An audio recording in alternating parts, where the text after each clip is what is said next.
안녕하세요 여러분, 신나게 하는 재테크 빙빙굴굴입니다. 오늘은 데이터 센터 리치 ETF인 SRVR에 대해서 알아보겠습니다. 먼저 리치의 개념에 대해서 말씀드려 볼게요. 리치란 여러 투자자들에게서 모은 돈으로 부동산을 취득해 여기서 나오는 임대 수익을 일정 수수료만 회사가 먹고 나머지는 투자자들에게 돌려주는 상품을 말합니다. 리치의 장점으로는 우리가 부동산을 직접 고를 필요 없이 전문가들이 알아서 골라주며 관리도 알아서 해줍니다. 또 소액으로 투자가 가능하기 때문에 목돈도 필요 없습니다. 따라서 저는 아파트나 상가 같은 부동산에 투자하시기보다는 리츠 투자를 권해드립니다.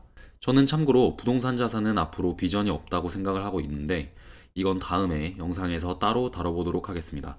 어쨌든 이게 바로 리치라는 건데요.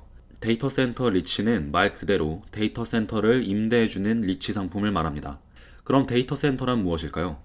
데이터 센터는 일종의 정보 저장소라고 생각하시면 좋습니다. 우리가 각 가정까지 물이 공급되려면 수원지, 그러니까 댐이 있어야겠죠. 이렇듯 데이터 센터는 데이터가 저장되고 이동도 시켜주는 종합적인 역할을 합니다. 이미 우리들은 네이버 엠박스나 애플 클라우드, 구글 드라이브, 마이크로소프트 애주어 등 데이터를 저장하고 어느 기기에서든 자유롭게 받아 쓰고 있는데 익숙합니다. 이 저장 공간이 바로 데이터 센터입니다.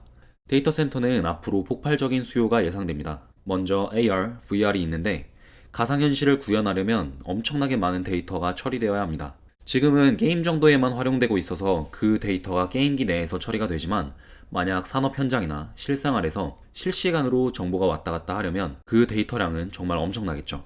두 번째로는 당장 눈앞에 다가온 미래인 자율주행입니다. 자율주행 역시 도로의 상황이나 앞 뒷차의 정보, 교통정보, 사고 현황 등을 실시간으로 어마어마한 양의 데이터가 오고 가야 가능합니다. 이때 이 많은 양의 정보가 저장되는 공간이 바로 데이터 센터죠. 또 넷플릭스나 애플 TV 같은 동영상 플랫폼에 저장되어 있는 수많은 영상들도 여기 데이터 센터에 저장되어 있는 겁니다. 이 밖에도 앞으로 4차 산업혁명이 현실화될수록 우리의 실생활에서 처리가 요구되는 정보의 양은 늘어날 수밖에 없습니다. 따라서 수요에 따른 전망이 아주 밝다고 하겠습니다. 이 SRVR은 데이터 센터 이외에도 통신타워 리치도 많이 포함하고 있는데요. 통신타워는 LTE나 5G를 통신사들이 서비스할 수 있게끔 안테나를 설치하는 공간입니다. 이때 통신타워 리치 회사들은 타워를 설치할 부지를 사고 여기에 타워를 만들면 여러 통신사들이 새를 들어 들어오는 겁니다. 아까 데이터 센터가 쏟아지는 데이터의 저장소 역할을 했다면 통신타워와 5G는 데이터의 빠른 처리, 즉 속도를 담당하는 요소고 이 역시 데이터 센터와 마찬가지로 4차 산업혁명에 빠질 수 없는 요소입니다. 다시 한번 자율주행을 예로 들어보겠습니다. 자칫 정보 처리가 늦어진다면 큰 사고로 연결될 수 있기 때문에 촘촘한 5G망은 필수겠죠. 또 서비스 범위가 여기 보시는 것처럼 5G 자체가 좁기 때문에 앞으로도 훨씬 더 많이 설치해야 합니다. 그리고 통신타워나 데이터 센터의 특성상 한번 임대를 한 지역은 꾸준히 서비스를 해야 하기 때문에 재임대율도 거의 100%에 가깝습니다. 그럼 이제 표로 넘어가서 간단한 ETF의 요약 정보를 보겠습니다.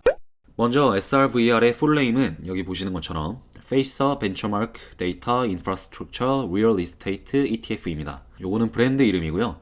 데이터 센터와 산업 기반 시설에 투자하는 부동산 투자 신탁 ETF라는 뜻입니다. 이 부동산 투자 신탁이 바로 리츠를 뜻합니다.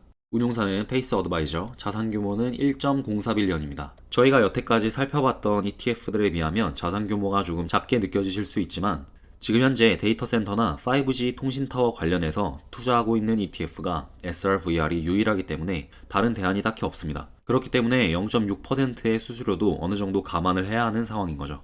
또 18년 5월에 설립된 ETF 치고는 자산 규모가 그렇게 작은 걸로 보여지지도 않습니다. 배당금은 같은 리츠 ETF인 VNQ보다 좀 낮게 형성이 되어 있지만 이 데이터 센터나 5G 인프라에 투자하는 것 자체가 미래 산업에 투자하는 성장형 주식이기 때문에 배당금은 당연히 작을 수밖에 없고요. PER도 현재는 마이너스에 형성되어 있습니다. 회사들이 적자인 기업이 많다는 얘기죠. 배당금은 연배당 지급 주기이기 때문에 안 그래도 배당률도 적은데 더욱더 배당금 맞는 맛은 없겠습니다. 보유 종목 수는 22개로 꽤나 자산이 집중되는 효과를 보여주고 있고 현재 주가는 35.13불로 저렴한 수준입니다. 현재 데이터가 1년 수익률밖에 나오지 않았는데 25.08%로 준수한 수익률을 보여주고 있습니다. 자, SRVR의 차트고요. 변동성이 꽤나 심한 걸 볼 수 있지만 이게 상장된 지 얼마 되지 않았기 때문에 데이터의 양 자체가 굉장히 부족한 상태입니다. 따라서 이런 변동성이 5년, 10년 후에도 계속 이어질 거라고 예측을 할 수는 없겠고요. 어떻게 될지는 좀 더 지켜봐야 할 것 같습니다. 그러면 다음으로 SRVR의 종목을 한번 살펴보겠습니다. 여기 크라운 캐슬 인터내셔널과 아메리칸 타워 코퍼레이션은 아까 말씀드렸던 통신 타워 리츠입니다. 타워를 짓고 임대를 해주는데 한 타워에 한 개 통신사만 들어오는 게 아니라 여러 통신사가 동시 임대를 하게 되는 거고, 따라서 같은 땅을 샀지만 수익률도 높아지는 효과를 볼 수 있습니다. 세 번째로는 에퀴닉스입니다. 에퀴닉스는 현재 전 세계 1위 데이터 센터 기업이며 26개국에 220개 이상의 데이터 센터를 보유하고 있습니다. 구글, 마이크로소프트, 아마존, 줌, 오라클, 넷플릭스, 시스코 등 굴지의 기업들이 고객사로 있으며 데이터 센터를 넘어서 상호 연결이라는 키워드를 가지고 기업에서 기업으로, 기업에서 고객에게로의 유연한 정보 전달을 서비스합니다. 에퀴닉스는 현재 646불에 굉장히 높은 가격에 형성이 되어 있는데요. 이 주식을 보유하고 싶으신데 한 주당 가격이 부담되시는 분들은 SRVR을 아주 주의 깊게 보시면 좋을 것 같고요. 그리고 현재 에퀴닉스의 경우 지난번 나스닥 장에 한번 빠질 때 훅 빠져서 아직 그 가격을 회복하지 못하고 있습니다. 이 회사만의 펀더멘털이나 이슈에 따른 하락이 아니라 시장 자체의 하락이었으므로 저가 매수의 기회라고 할 수 있겠네요. 다음은 아이언 마운틴입니다. 정보 처리를 해주는 데이터 기업으로 기업이나 개인의 정보를 보관, 관리, 백업해주며 안전하게 폐기해주는 서비스도 있습니다. 에퀴닉스는 데이터 센터를 지어서 임대를 해주지만 아이언 마운틴은 자기들이 직접 데이터 센터도 갖고 있고 그 데이터 센터를 활용한 정보 처리 관련된 업무도 하고 있습니다. 참고로 네이버나 카카오도 직접 설립을 추진하고 있죠. 이 아이언 마운틴은 자기들 데이터 센터를 본인들만 활용하는 게 아니라 다른 기업들에게 서비스를 제공해주기도 합니다. 어찌 보면 에퀴닉스보다 수입의 구조는 더 좋은 것 같습니다.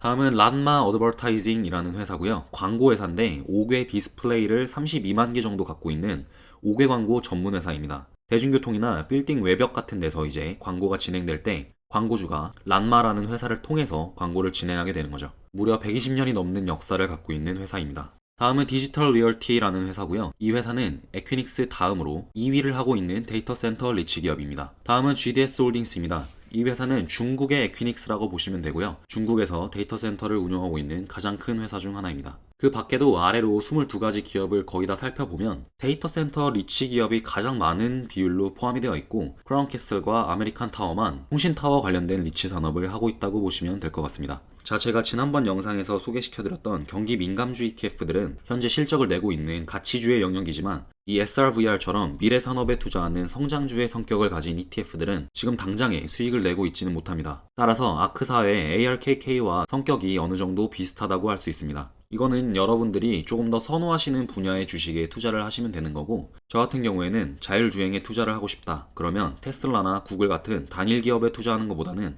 그 기업들이 모두 다 활용할 수밖에 없는 데이터 센터에 투자를 조금 더 선호하는 편이고, 이 데이터 센터 기업도 ETF를 통해서 분산 투자하는 게 조금 더 좋아 보입니다. 아무래도 성장주 자체가 어느 정도 위험성이 있는 분야다 보니 조금이라도 이런 위험성을 방어하기 위해서입니다. 이 데이터 센터 관련된 주식이나 SRVR의 경우 작년부터 많은 증권사나 유튜버분들이 다뤘으나 그동안에 가격이 천정부지 너무 올라가기만 했었습니다. 하지만 이번 조정장으로 인해 어느 정도 접근 가능한 가격 수준이 왔다고 생각이 들고 앞으로 성장 가능성은 거의 확실시되어 있다고 생각합니다. 또 주당 가격이 굉장히 비싼 에퀴닉스 같은 우량 종목들을 포함하고 있기 때문에 이 ETF의 매력이 한층 더 올라가는 것 같습니다. 자, 오늘 제가 준비한 영상은 여기까지고요. 여러분들은 어떻게 생각하시는지 댓글로 함께 나눠주시면 좋겠습니다. 저는 다음번 영상에서 또 유익한 재테크 영상으로 찾아뵙겠습니다. 오늘도 시청해주셔서 정말 감사합니다.